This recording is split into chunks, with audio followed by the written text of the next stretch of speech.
remember the first year itself in 2001.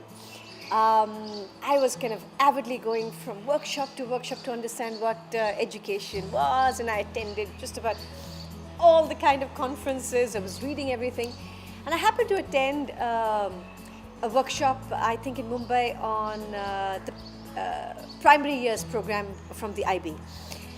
And besides, of course, a lot of understanding I had about how learning is active, etc. The one thing that I really was taken up by was the student-led conference, or the SLC.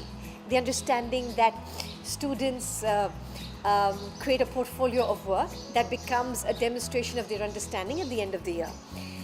And a lot of it kind of aligned to my basic sort of experience with learning from NID again, from the National Institute of Design, my own design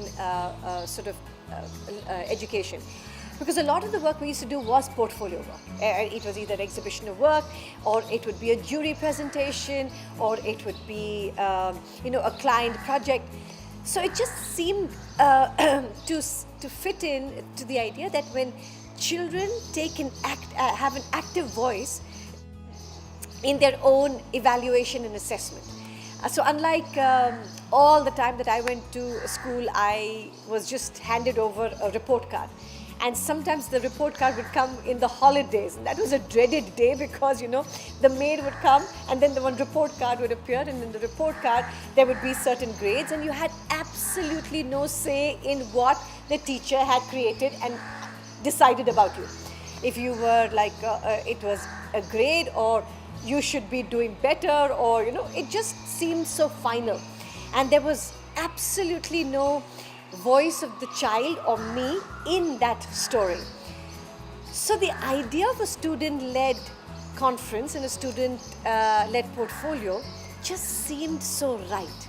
And so when the first year itself, when the children got together to create this and co-create the structure of how they would choose what would go into the portfolio, they would kind of decide the rubrics for how they would like to share with their parents about what they understood, was such a natural way forward.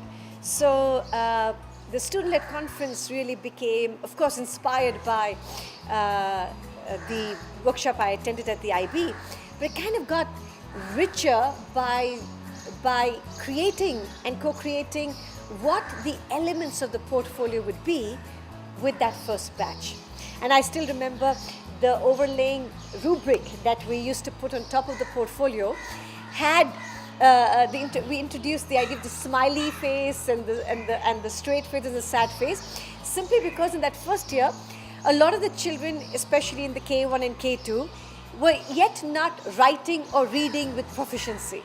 But the idea that their voice would matter came because of the smiley face and the straight face. And that was just such a great design solution that the children gave.